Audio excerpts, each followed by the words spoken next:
hope that you'll continue with your baseball development. I'll try my best. And thank you very much for being such a great guest. And I managed to not swear for so long as well. It's brilliant. No, you swore loads. You swore, yeah. You dropped some big ones. You dropped some big ones. Gosh. And the worst bit is, though, I don't know how I'm going to edit these out, so I'm going to have to put the explicit tag on these. Yeah, so you not see me giving the tea when you were... You can't edit me out. I am what I am. That's what it is. But unfiltered and uncut. Right, yeah. Definitely. You're listening to the British Baseball Podcast.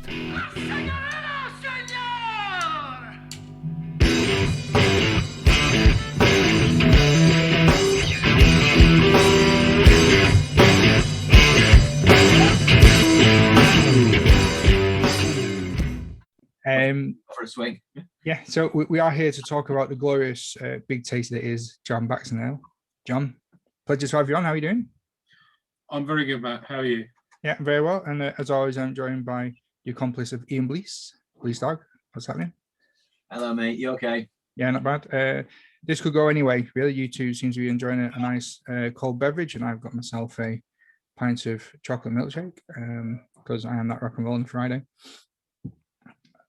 So let's have some fun. John, start us off at the beginning and let us know how you got interested in the great sport of baseball. Yeah. I'm just going to say quickly that if the UK government are listening, it is the 17th of May, and we're having a very legal indoor beer. Right. So this won't be going out this Monday then. I'll have to delay the.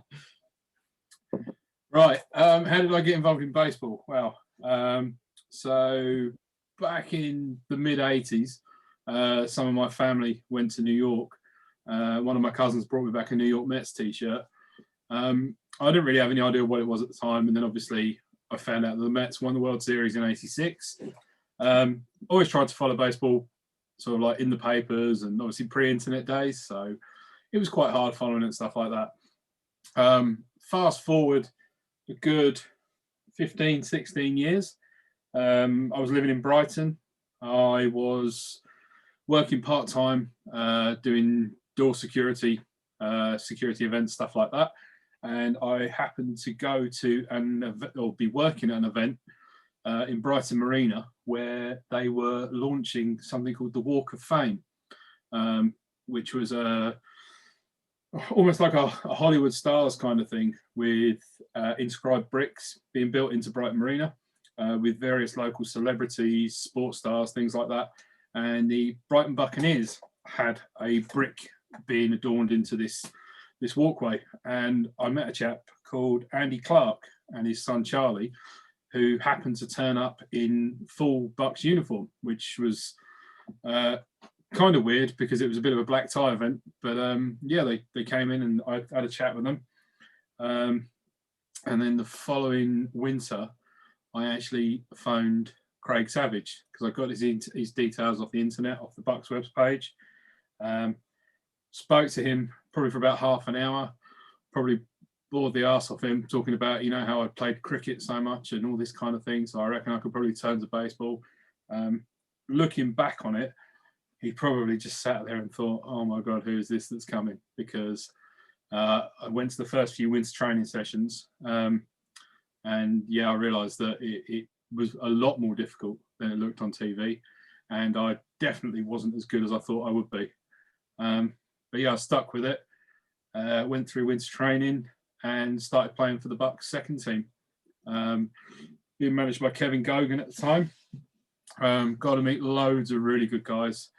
Had no real kind of comprehension of the fact that I was kind of amongst baseball royalty in Great Britain at the time. Very young Will Linton, his brother George, previous guests, Alex Malahudis, Nick Carter, John Carter. The list just goes on and on of great baseball players. Mark Mills, Ben Gogan, all these other people. I had no idea who they were or how good they were. And obviously looking back now, yeah, these guys were they were the stuff at the end of the day. So yeah, it was an interesting start to baseball. It really was. What are some of your favourite memories on playing with the Brighton team? Hard to say. I mean, there were so many. I mean, we were fortunate enough to have not only a very good first team, but the second team pretty good as well. We more than held our own. And yeah, again, a lot of good guys in those teams, traveling all over. I think it was probably the best team I could have hoped for to be starting out in baseball with. Who did you learn the most from about your time down there? Oh, I think it's got to go to Savage. I mean, it was about the time that I know Craig spoke about when he went over to San Diego and worked with Tony Gwynn. And he came back with all these drills and all these things. And it was even some of the more experienced players were like, wow, this is a bit new. But just watching the other players, particularly guys like Alex Malahudis, you know, everything just came so naturally to him. It was nuts. You know, we had a night where we were going to do bunt drills, and Craig said, right, I want you to do slash bunts. Alex hit a slash bunt over the left field fence. Quite, whether it was on purpose or by accident, it was still pretty impressive to watch. We had a Canadian pitcher come over, and he actually lived with me for the time that he was here. He was living for me, working, doing some labouring for me, a guy called John Chadwick, and he played AA for the Blue Jays. And to this day, I still don't think I've seen anybody throw the ball harder than he did. He was a kind of big 6'4", 240 guy with a real hard slider. I caught for him a couple of times, and you could hear the ball coming towards you. That was how much it moved in the air. It was brilliant. Yeah, so many good players in that team. It's really hard to pick just one person that could possibly have influenced me so much. That's cool. So where did you end up going after Brighton? So I bounced around a few places really, because obviously when Brighton kind of almost kind of folded around 2007, 2008, stopped playing as much. I'd also interspersed that with a stint living up north. So I was living in Rochdale, and that was when I first started playing for Bolton. Came across, I was living in Rochdale, got in touch with Matt Norburn, and I said, look, I want to come over and do some training with you guys and hopefully play. They were still quite a new team, you know, 32, 3 years old at the time. And from what I recall from some of the other guys, Matt kind of bigged me up a bit before I turned up for the first training session, saying, oh, yeah, he's playing for Brighton, you know, all this sort of stuff. And I turned up for the first training session, and where the field was, it was a bit of a minefield to negotiate getting there. And I had to climb over this little bank. And as I was walking down the bank, I slipped and fell over and basically rolled to the bottom of it, with the entire squad looking over, supposedly seeing this great baseball player from the south. Yeah, very unceremoniously on his ass with his bag on top of him. I took a split-second decision then to say, right, do I get up and just go home again, or do I go over and meet these guys? I made the sensible decision. I got up and I went over and I met them. And yeah, it's a decision I've never looked back on in my life. Brilliant. And you started off there getting, was in the youth setup with the Robots? Yeah, started out. Yeah, so 2007, before I moved back to Brighton again, I was involved again, Matt Norburn, myself, Lee Heaton. We set up the kids program, mainly through a few of the players had younger brothers and sisters that have been coming to the games and stuff like that, and they wanted to play. So we started doing some kids stuff. Unfortunately, I couldn't see it through because we moved back to Brighton mid 2007, and yeah, it was it kind of grew legs, but unfortunately with youth baseball, you've got to have people around all the time to help it run. It didn't quite get to where we wanted it to, although the youth program did continue a little bit longer, and it did produce some quite useful players. One of them is one of your previous guests, Matt Moran. Matt came over to us. Another young lad, Tom Ball, he came out of Bolton. So yeah, it was a nice start, but it didn't quite pan out. Yeah, what are your memories of towards the end of the Robots of Doom? Yeah, so I mean, sort of from about 2009 to 2013 is probably some of the best baseball memories I have, some of the most fun times. Bolton were quite often seen as a little bit of a joke team, especially when we launched the Robots of Doom name. It drew some ridicule, it drew some curiosity. We even had one player actually quit the club because he said he didn't want to be associated with it, which is fair enough. You know, everyone had their opinion. But that team was a kind of special team. I go back through it, and some of the players that we had there, individually, we probably weren't the greatest, but as a team, the team spirit and the way we held each other up and the way we drove each other on, it was a great team. And then obviously 2011 came along and we went through our season pretty much. I think we only lost 2 games all season, and we won our way through to the AA finals down at Hemel Hempstead, and no one gave us a hope because we were playing the Latin boys who'd won their division without losing a game the whole season, and we were never behind in the final. We did have it did go to extra innings because the first baseman, who I've got to stand up and say it was me, actually had a Bill Buckner moment, and what should have been the final out came to me, and I misplayed it at first, and we didn't get the out. So the run scored, we went back in and came back out again after a bit of a speech and put 4 more runs back on the board, and the rest was history. That was it, and we were AA champions. And I think that's possibly the greatest baseball memory I'll always carry with me.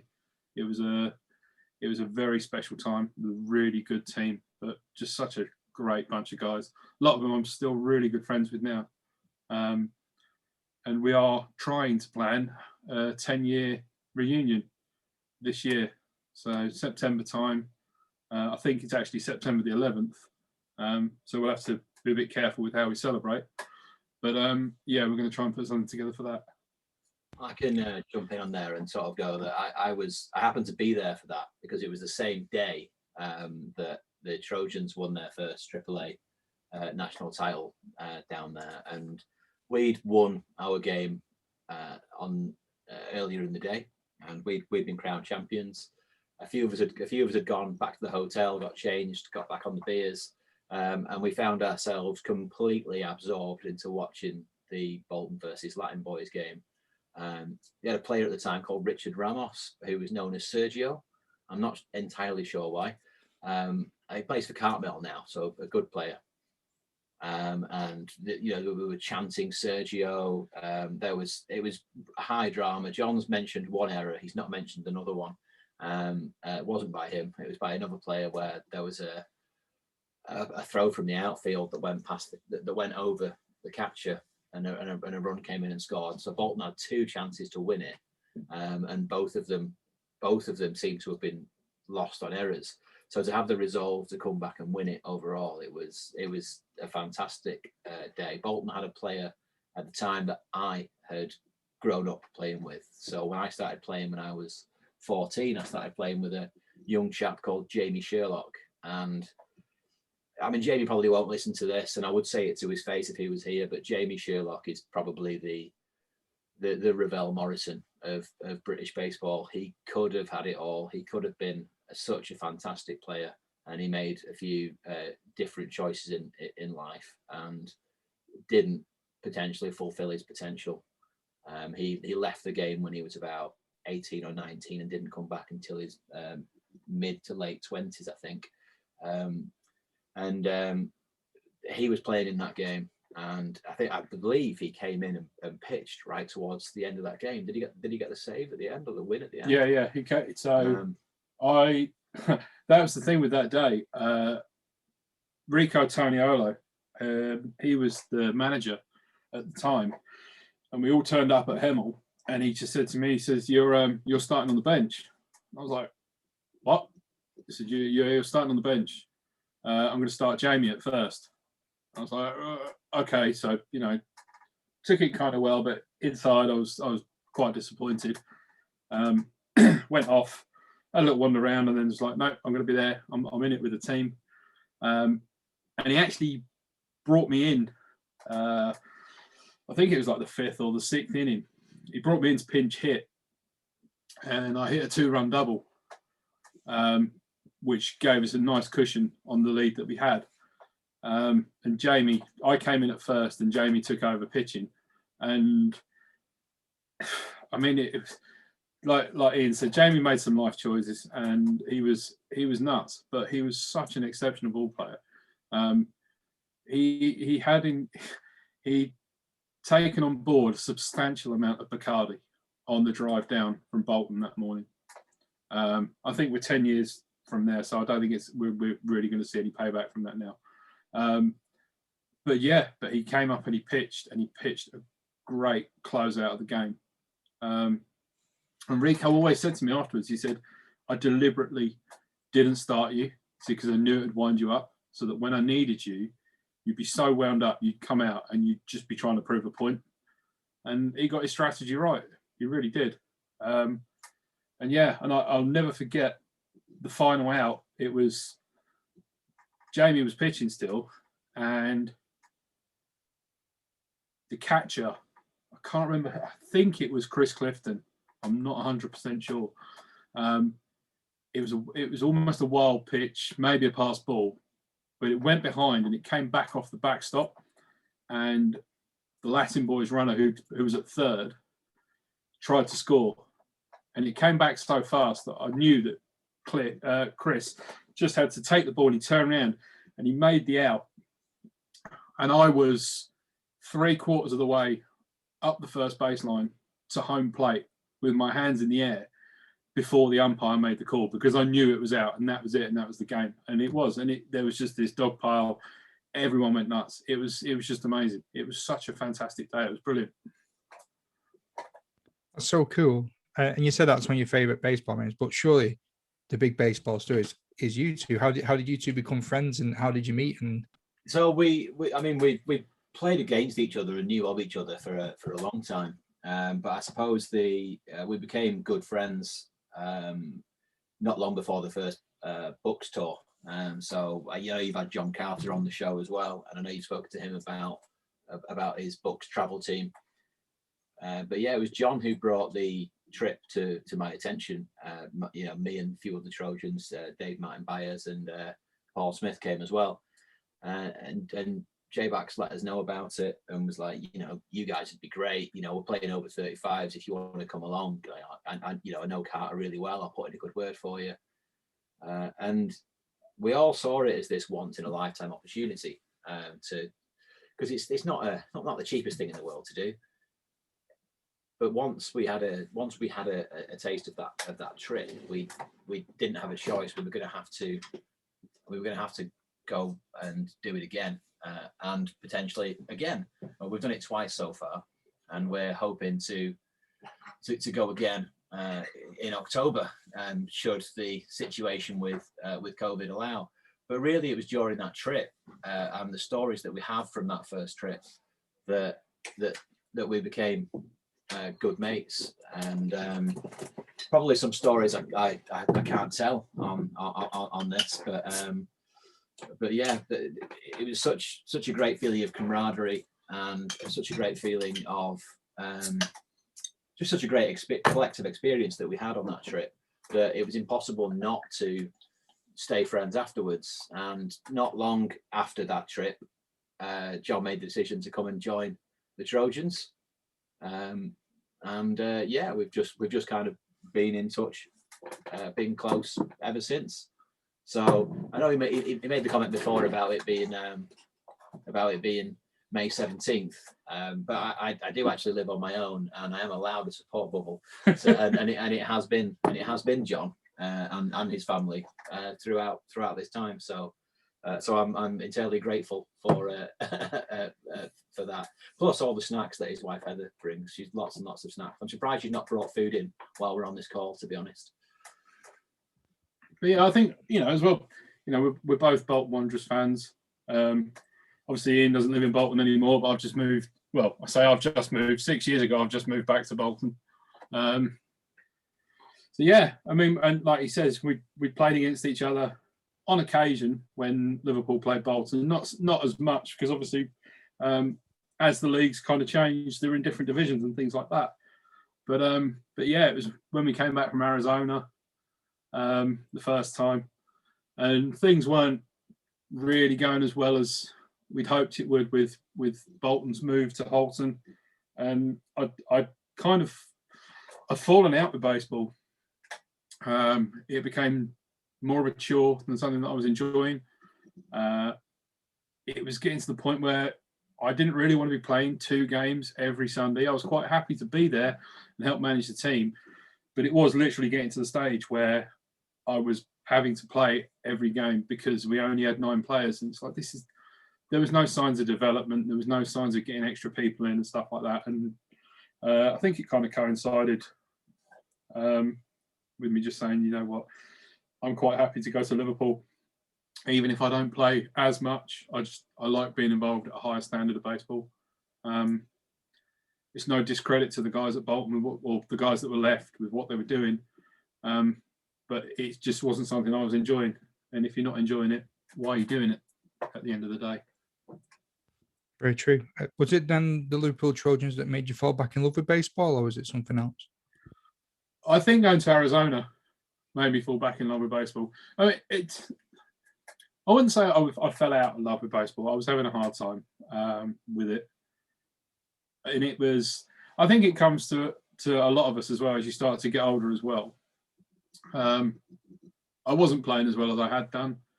I was getting injured more often, and basically everything in my game was slowing down, and it wasn't that quick to begin with.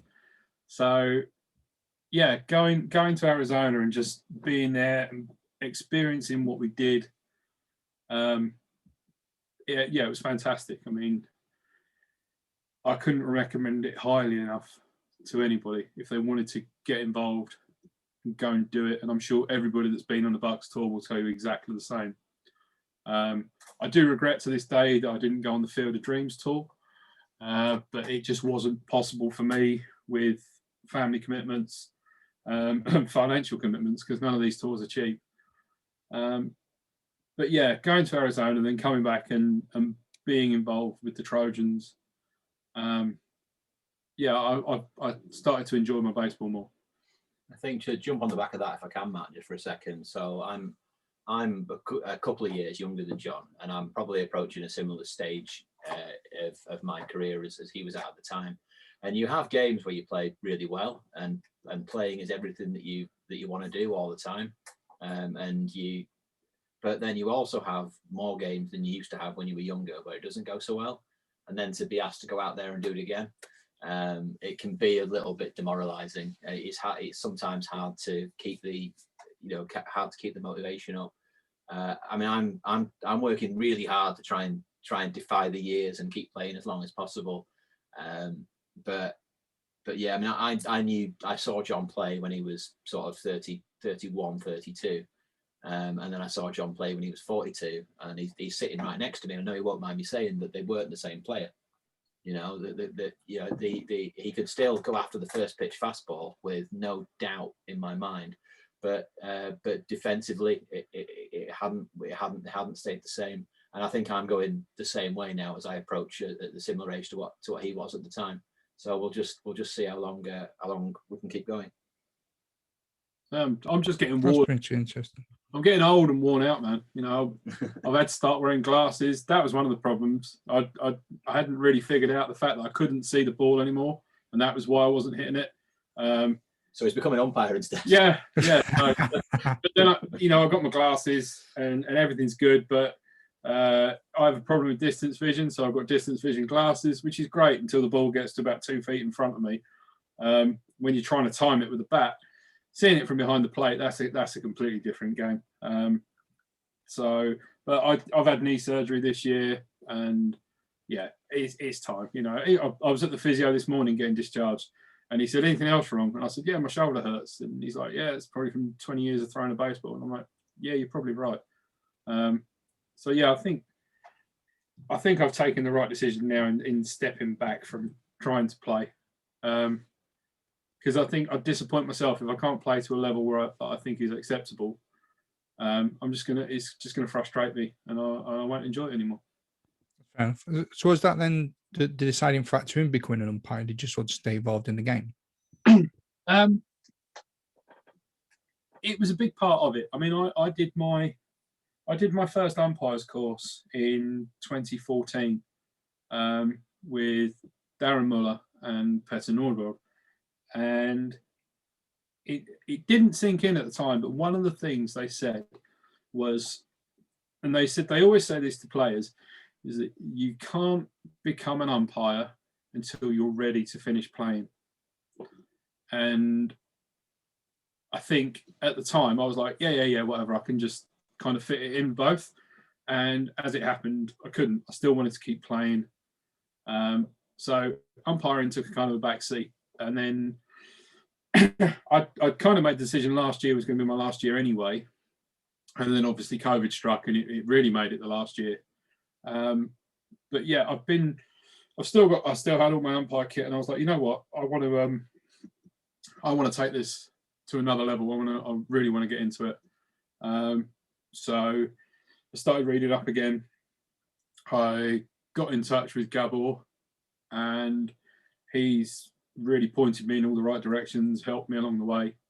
And yeah, I'm looking forward to umpiring for many years, if I can do. But yeah, baseball's one of those games that once you've been involved, it's very hard not to be.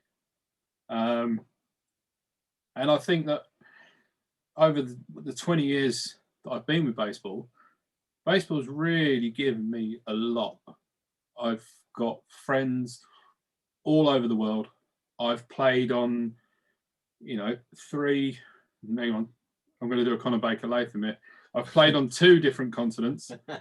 I've played on amazing fields. I've played on absolutely bobbins fields that you wouldn't think you could play baseball on.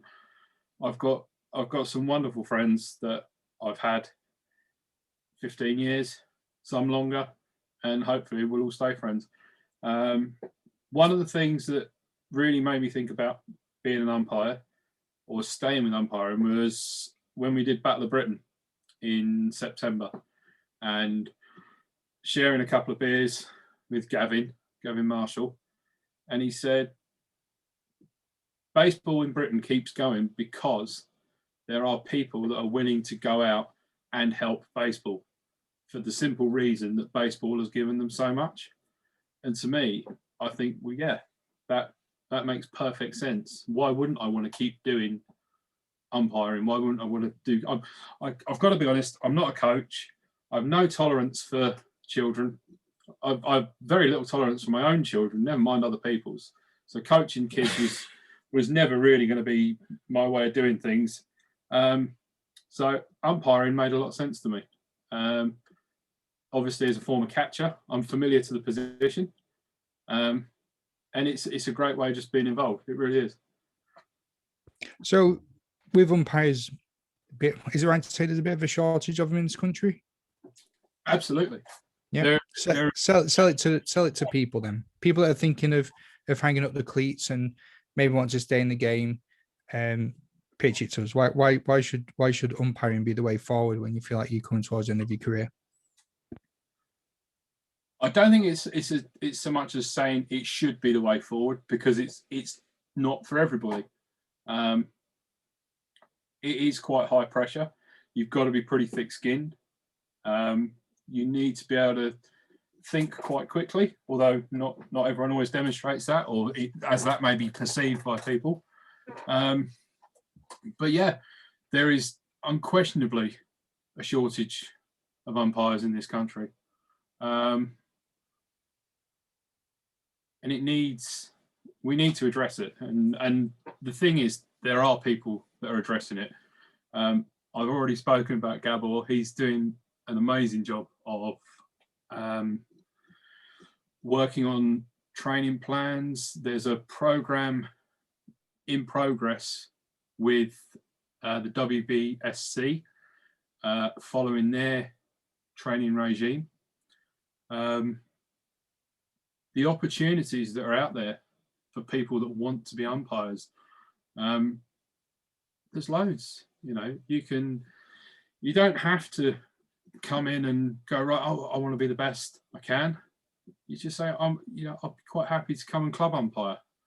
And if that's the case, there's plenty of people within British baseball, particularly umpires, that are offering their experiences, their mentorship to get people to come in and go, yeah, I can come and help a club out.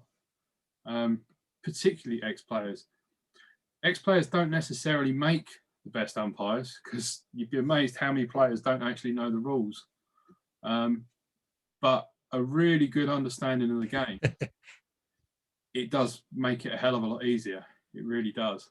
But what it needs is the clubs to get people to come forward. A lot of people don't want to come forward because they're like, oh, I don't understand enough. I'm not experienced enough.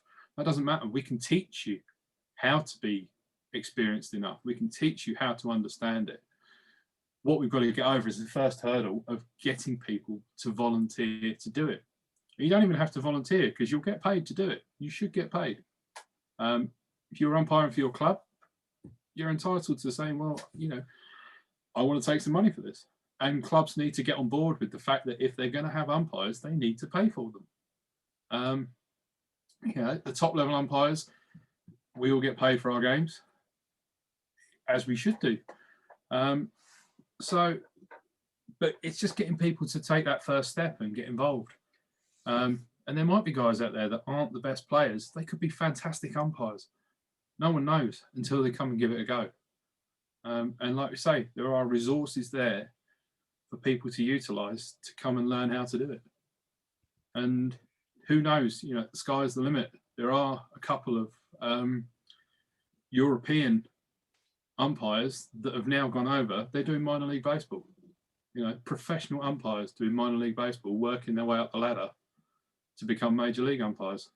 So people talk about diversity in the game. It's not just restricted to the players, it's everybody. If you want to do it, put your hand up, make sure somebody knows you've got your hand up, and come and find us. We'll help you. I think for me, to follow up what John's just been saying there about umpiring, if you've got a genuine passion and love for the game, the easiest way, the most accessible way for you to make a mark as a professional of any kind is through umpiring. It's good money to start with. If you're a qualified umpire, depending on which league you're in, then you usually get paid £30 and upwards. If you're an unqualified umpire, then usually it's £25 and upwards, and that's per game. So double header, you double it. There's opportunities to train, and you can quite quickly progress to do SEEB tournaments, to do all kinds of things. And so plenty of pretty average players have gone on to become exceptional umpires. Some people who've never played, and I think I heard you speak to Thomas Hayward when you first started out quite a while ago, and Thomas trained a few times with the team up in Scotland, and quite quickly realised he wasn't going to make it as a player, but loved the sport. And he's one of the more qualified umpires in this country, and he umpires tournaments certainly all over Europe, and I think he's probably been to America a few times too. Thomas has umpired in China. Yeah. Thomas's network stretches across the globe. It's insane. But yeah, he's been an umpire in China. He's umpired all over Europe. He's a very, very highly respected umpire all across Europe. But just going back to like we were saying about how we develop. So obviously I've done BBF courses. I've got quite a lot of experience, but even now I've gone out and literally done some games working with Gab, or done some games working with Petter, and these guys will help you constantly. So they've watched what I've been doing, given me a couple of pointers, and I've made adjustments in game, and all of a sudden I found, wow, that's really made a big difference to how I feel calling a game, and even just like the physicality of it. You're going to do 400-500 squats during the course of a game. That's quite a lot, really, if you think about it. There's a lot of pressure on your legs. So Gabriel gave me some really good pointers about not coming down into the slot too early, making sure you keep moving. And yeah, I've done that. Made a big difference to how my legs feel after a game, stuff like that. So we're not even saying to people that if you want to come and do it, you've got to come and attend clinics. You haven't got to do stuff like that. There's people out there that will be able to provide advice, give pointers on what you're doing, how you can improve slightly, and just go from there.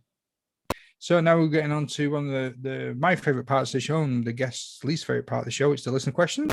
You mentioned it before, Matt Moran has asked the question, what are some of your favourite moments from playing in the Zoetermeer Birds tournament over the years?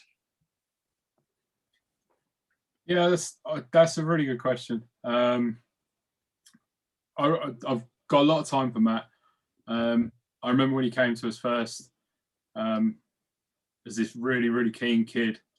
I was actually surprised that how physically big his head is. It's huge.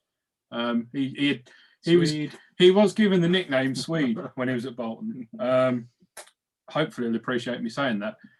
But yeah, Matt came on a couple of tours. So we went the first year we went to Zoetermeer, which is a small town just outside The Hague in Holland. We went in 2009. And this place is incredible. The population of the town is about 40,000 people, and they have a full-size baseball field. They have 2 full-size softball fields, both under floodlight, and a full dirt infield, little bit of an outfield for warm-ups. Full clubhouse, bar facilities, cooking, everything. 5 changing rooms and an umpires changing room as well in this tiny little town. We went out there not knowing what to expect. We were camping at the site, and it was just, again, as I've said before, I've got friends all over the world from baseball, and a lot of them I've met at the Birds tournament. It was just fantastic. It was 3 days of just playing ball, having a great laugh. Friday is usually pretty serious. Saturday, bearing in mind how much people drank Friday night, would be slightly less serious. And Sunday was people just going from team to team saying, has anyone got any spare players? Because people were just banged up, hungover. They used to have, they always used to get on like a live band on the Saturday night. They did this big communal barbecue where everybody got all the food, and you went out and you had to cook your own meat and stuff like that. So you'd be standing there chatting with people from other teams, other countries. So we met players from Germany, France, Belgium. I think there might have been a Spanish team there one year. We went there literally every year for like 5-6 years. And it's just such a lovely place. The people were so friendly. The club's run as a community club. So everybody that's involved with the club has to volunteer to do 1 weekend a year, actually helping out on the facilities. So you'd find a lot like the baseball mums would be doing, running the bar or doing the cooking and stuff like that. A lot of the renovation work, the field work was all done by volunteers. And they had teams literally from like T-ball, 4-5-year-old T-ball, right the way up through. And this is baseball and softball, all the way up through to seniors. And they were a Dutch 3rd division side. They bounced around between 3rd and 2nd division, so sort of 3rd and 4th tier Dutch baseball. And yeah, we just had so much fun on those. When we had when Jockey Wilson was getting married, we had his stag do there. I seem to recall we tied him to a flagpole naked, which was bemusing to a lot of our European brethren. But it may have been bemusing, but it didn't stop them all joining the conga line where everybody smacked his ass as we went past. We led communal singing, myself and probably one of my best baseball friends, Tony Berry. Everyone knows him as Yogi. Just leading communal singing with all these French, Germans, Dutch baseball players and their wives and the girlfriends, the families, everything. You know, I've been out there. I had my wife Heather and our two girls with us and camping, and it was literally like we were just able to let the girls run free. They were charging round. All the Dutch baseball mums were taking care of them and stuff like this. Just such a fantastic place. The whole thing of it was just amazing. I can't think of one favourite memory, but yeah, just so many good memories. It was such a great place. That was a lot of talking for no answer, wasn't it? Yeah, but it was really cool though. I'll try and come up with something. I remember the first year we went, we all decided to grow big handlebar moustaches because we thought it would be interesting. And then when we got there, they had some guy. I've got a funny feeling he might have been the mayor from Zoetermeer, and he was like opening the tournament, and he decided he was going to do this kind of comedy skit thing where he put on a beret and started talking with this weird French accent to introduce the French team, and then to introduce us, he put on a bowler hat, and then just like completely out of the blue, he put on this like proper German Hun helmet with the spike on the top to introduce the Germans. And we were all looking at each other like, whoa, what is happening here? This is running pretty close to the edge. But again, yeah, everybody took it as the joke it was. We had a fair bit of banter between us and the Germans, as to be expected, but you know, it all worked out well on the field. Yeah, just surreal, funny moments the whole time. Lovely. John Carter, one word, Dublin. Yeah, so that was how I really got back in touch with Carter, actually.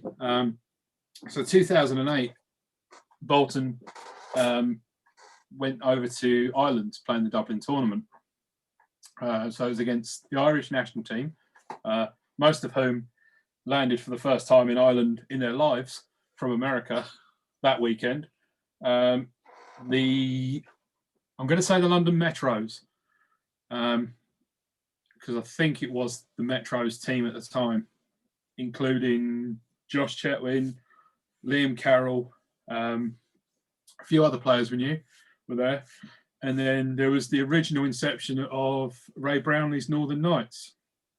So Ray Brownlee was the head coach. David Chris was there as a coach as well. And then a lot of all the best Northern players. So Martin Godsall was there. A few other players I can't really remember. Ray went on to become a very successful professional umpire in North America as well. Yes, he did. Ray has been a professional umpire in Canada. Or I say professional, he gets paid for it. So, but yeah, and so we went to this tournament in Dublin. We were vastly outskilled by almost everybody. But yeah, so I said to Matt Norburn, I said, look, I know this guy in Brighton. He'll probably be up for it. He likes the tour. So I said to John, do you fancy it? And right, yeah. So we went, and it was great. And then the Saturday night, we went out into Dublin, and I think me and Carter got in about 6 a.m, in probably not the best shape for playing baseball. Our game was about 3.5 hours later, John was pitching, I was meant to be catching. I got down to catch his first warm-up pitch. I never even saw it. It went flying past my head, and I just stood up and said, "No, I'm not playing," and walked off. John, fair credit to him, he actually went on and pitched about 3 or 4 really good innings. The funny thing was, we were playing the Northern Knights, and they'd been under a strict curfew that they weren't meant to be going out and drinking and stuff like that. Now, I know Gotti managed to sneak out and get a couple of beers because he told me that in the years to come. But by some freakish miracle, we were actually leading after about 3 innings. And I remember Ray pulling the whole squad off the bench and getting them on a knee and literally shouting at them, telling them off. And every so often you could hear these drunken bastards and all this sort of stuff, because he knew we'd all been out on the beer that night. And yet they were losing to this team. Of course, the Knights turned it around, came back, won the game. But Dublin. John did some unspeakable things. I'm not going to mention him because it's just going to embarrass him. It's fair enough, and he can't get the right to apply, so we'll save him his graces there. There you go, John. I hope that was satisfactory for you. Neil Davies has asked a good one, and I'm going to take my time with this so I get it right.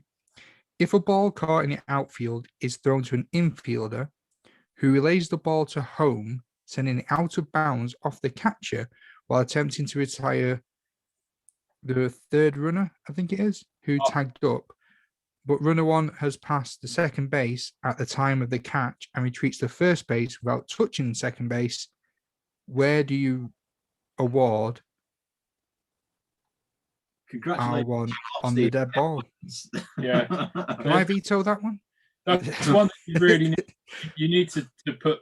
Well, obviously you don't show these online, so obviously a couple of weeks ago when we had the Northern Knights Legends games, there was a similar play to this. I think that's what Neil was attributing to. Long story short, the runner ends up at third, but would be called out on appeal because he failed to retouch second base on his way back to first. And that was the answer that I gave Neil. That has actually been ratified by Eddie Fannin as well. So we're right, and we'll just stick with that. Neil needs to get some more hobbies.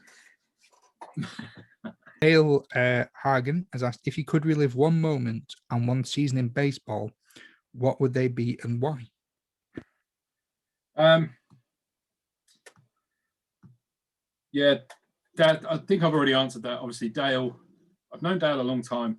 I first met Dale in Holland, actually, when he was, I'm not gonna offend him here. I think he was maybe 15 at the time, and he came over with the Robots team.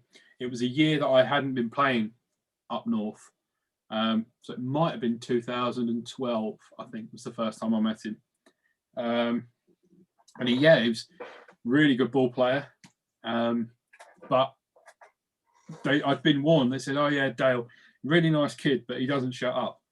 So it's like, "All right, okay." Then coming home, it was like, "Oh, all the cars are quite full," because we drove. Strangely, the guys from Bolton drove down to Folkestone and got the Channel Tunnel, and then drove back up through France, Belgium, and into Holland. In the years to come, we used to go from Hull straight over. But they'd done that, and I was living in Brighton, so they said, "Oh, you're going back to Folkestone, aren't you?" I was like, "Yeah." They said, "Well, can you take Dale in your car just till we get across the channel, and then we'll put him back in ours. It just gives us all a little bit more space." And I was like, "Yeah, okay." And then a couple of hours like going, "Oh, he won't shut up." And I was like, so we literally, the morning we were leaving, Dale got in the car. I said, "Right, don't say anything." He said, "I've got to concentrate on driving. If you speak, I will leave you on the side of the road in Belgium." So he didn't say anything virtually the whole way. Now, fast forward 8-9 years, I'm really, really good friends with Dale. He stuck it out at Bolton in a really big way. He was part of the 2011 team. He stayed with it a long time. He kind of dropped out of baseball the same kind of time I did. He felt the same. he same thing as usual. So he got involved with a girl, and everything goes wrong when that happens, doesn't it? So yeah, he's not really he's not in baseball anymore. I saw his brother Kobe at the Knights game a couple of weeks ago. Now again, Kobe, really talented young player. He came over to Holland with us the last time we went. And I said to him, "How's your brother? I've not seen him for ages," because he wasn't even in Manchester, but he moved back up to the Lakes with his now fiance Jenna. And he said, "Yeah." He says he's turned into a right since he stopped playing baseball. He said he's massive. So I need to find him and see him because I want to ratify this for myself.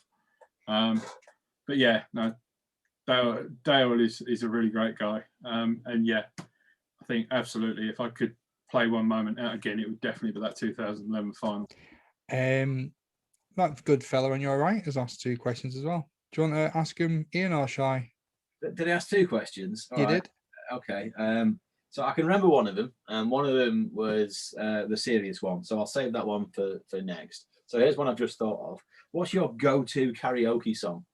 Well, obviously it's Elton John. I guess that's why they call it the blues, but that's not a secret to anyone. Yeah, we had a night out in a karaoke bar. This is about 10% of, no, probably 5% of the story of that evening.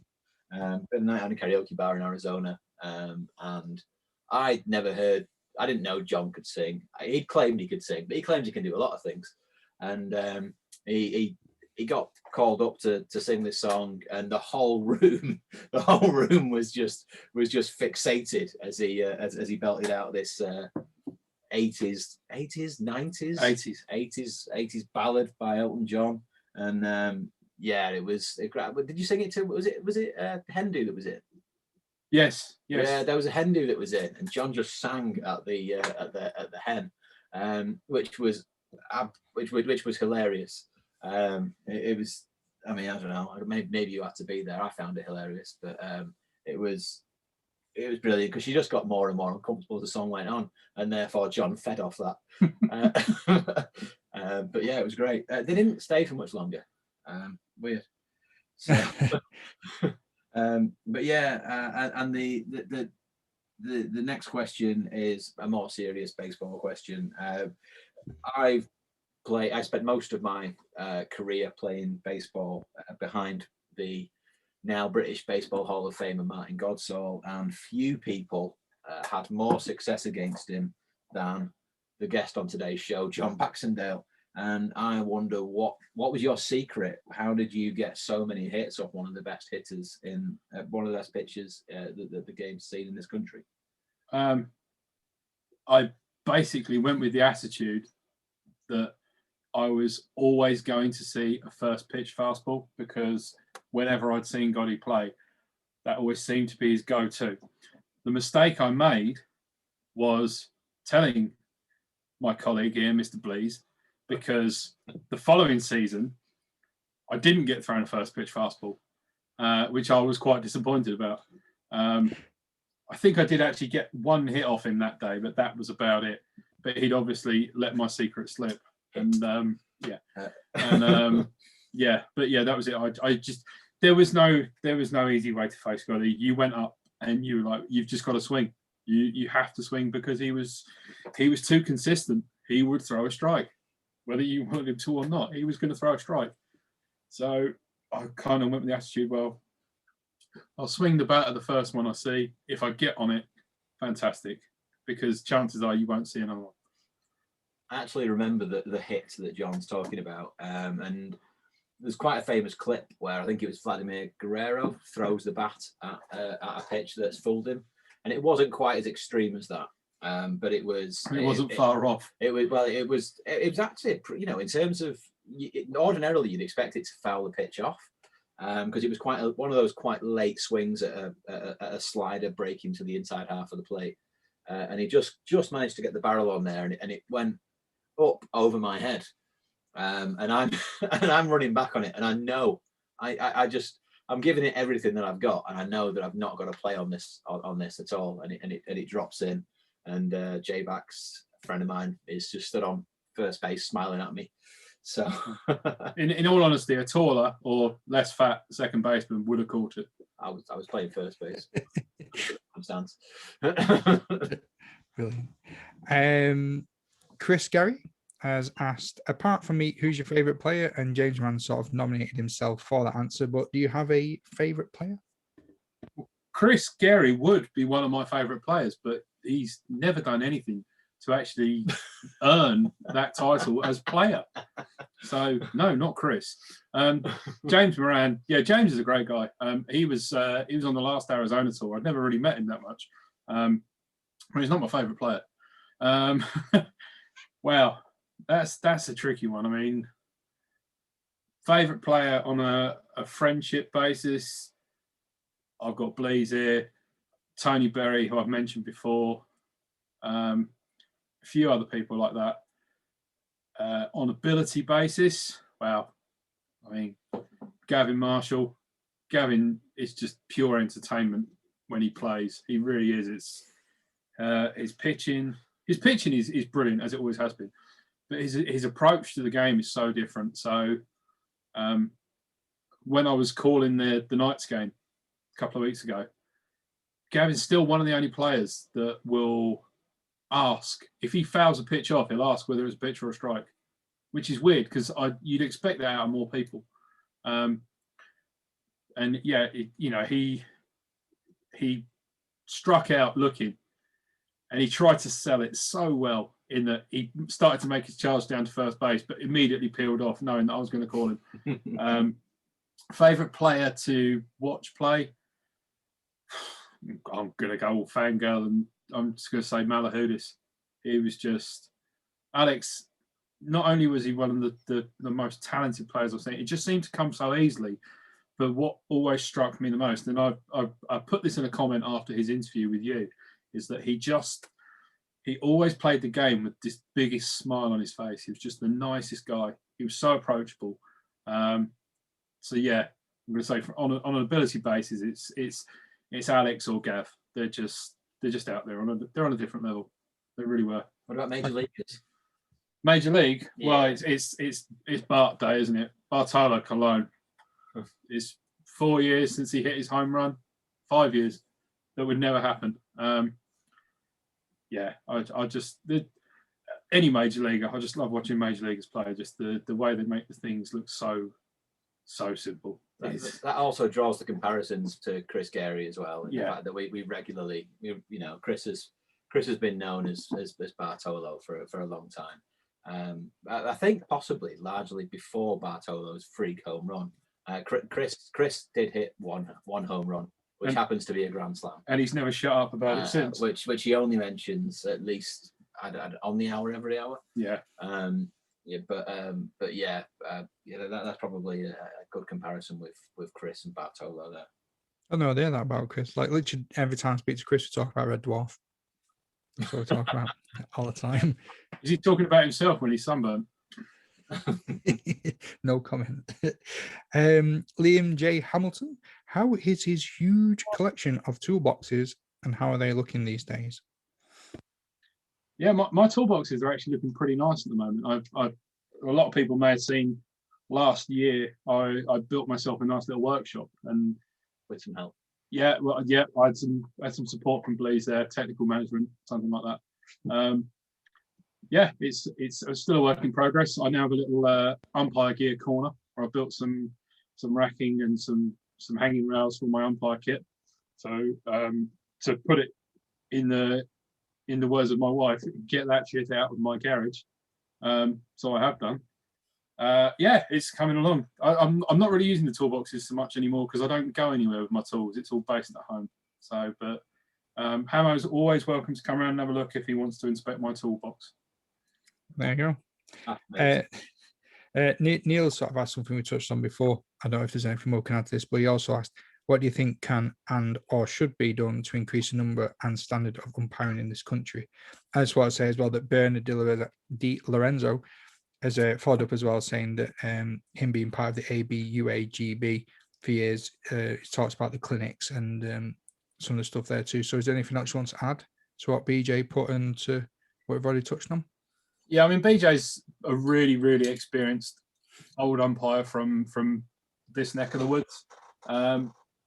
So what he said, yeah, it's a lot of it is clinics, training, but we kind of pinned it down to three things: is one, clubs getting behind people, putting them forward for it. Two is access to training, mentoring, help for people. And the third one, and I've got to say, this is probably one of the biggest ones, is people treating the umpires with respect.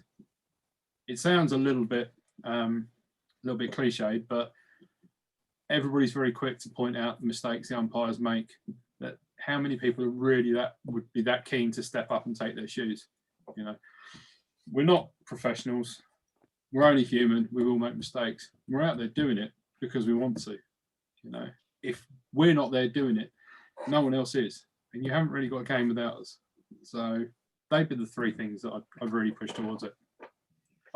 Advice for young pitchers as well: if you're not getting your calls, don't stand there shaking your head at the umpire and winding yourself up.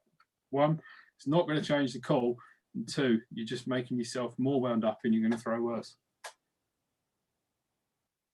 Good advice. Thank you very much.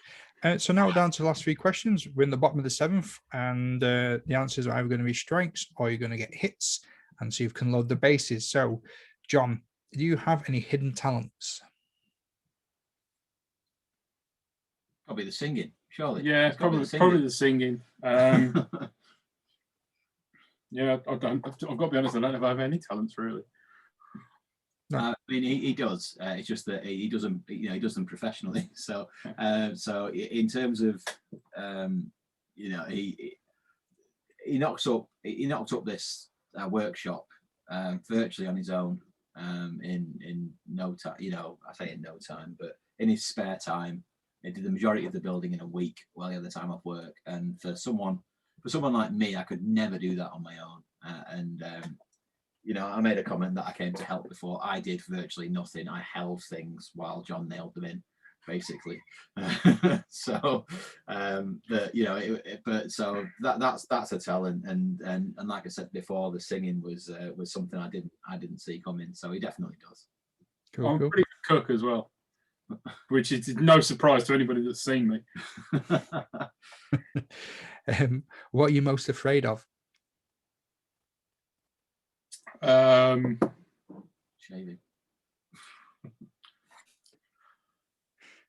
That's a tricky one, actually. Yeah. I think I'm most afraid of. I've worked.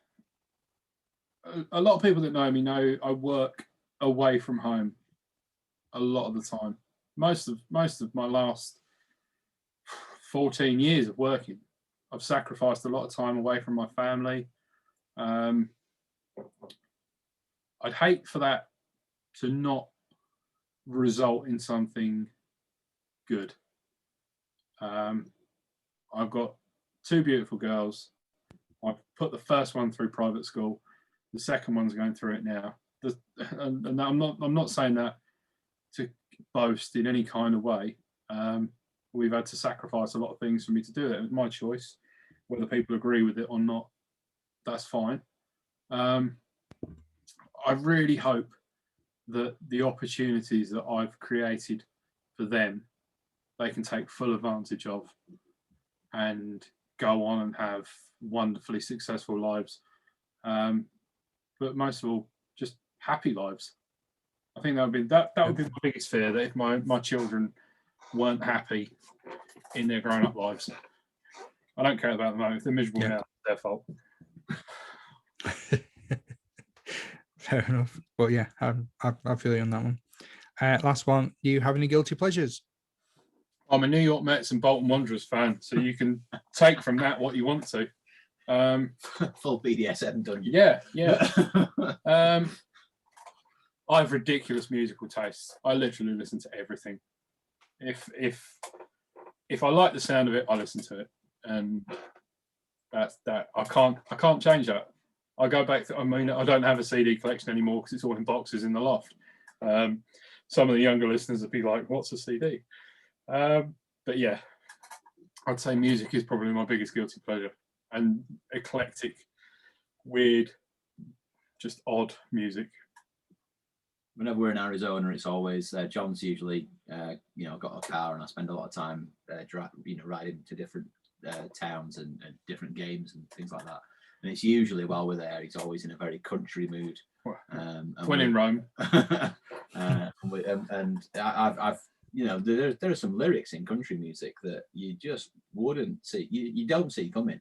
And I genuinely, my jaw drops and I just start laughing. It's some very interesting stuff, and he's a big fan. That's an interesting one. You can have that one. So with these bases now being loaded, it's time to walk them off. John, thanks again for being such a great guest. Bleasy, as always, pleasure to have you on to give some support. John, you got any parting words, any advice, or any shout outs you want to give?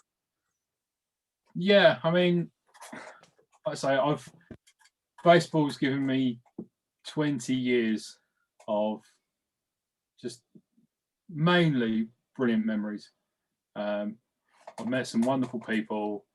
I've helped out some just all sorts of different people, and it gives me great pride to be able to see some of the younger players that I've been involved with, that not only are they achieving in their baseball lives, but some of them that have completely stepped away from baseball have gone on to achieve really good things in their personal lives. And I hope to be able to say, yeah, I contributed slightly to that, and I think that's a big thing, is that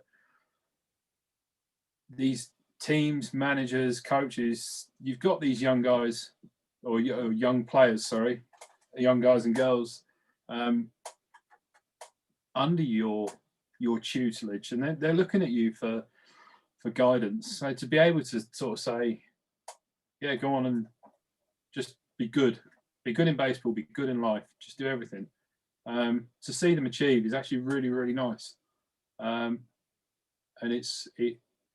I've got, I say, lots of friends still. You got to put a big shout out to the baseball mums and dads. I see some of these people, and I have seen them driving their kids all over the country, week in, week out, just so the kids can go and play baseball. And they're fantastic. Off the top of my head, Alan and Jackie Moran, Matt's parents, Simon and Julie Ball, Tom Ball's parents, Doreen Entwistle, Anita, Dale's mum, Dale and Kobe's mum, Kevin and Lisa, Miles' parents, just these people that just... Helen and Kevin. Yeah. Connor's Helen and Kevin, Latham, Connor. And you just see they're just giving up their lives just to take their kids all over the country every week. And it's just amazing to see them do it, and all power to them. And I really hope that people recognise what goes into this, and how much they give up just to be able to do it. So for me, I have to put out mad props to my wife. My wife Heather. I think she thought that when I stopped playing, that was going to be it. But now I'm like, oh yeah, I'm off umpiring this weekend. Oh, okay. And she'll have a little grump, but then she'll be like, well, what buses do you want me to make you, and stuff like that. And yeah, I think everybody just needs to really appreciate the resources that they have behind them, never mind the resources they're taking advantage of when they're playing. So yeah, just like they say, baseball is just a massive family. It really is. And yeah, families don't always get on, but we've all got the same goal at heart at the end of the day. So yeah, just big each other up. Love everybody in baseball. Love all my baseball friends. Yeah, just fantastic. And yeah, I really appreciate having the time to come on and talk to you, Matt. John, thanks again ever so much. I really appreciate it. And all the best in the future, and I'll see you soon. Nice one. Thanks a lot, Matt. Cheers, mate. Ta-ra.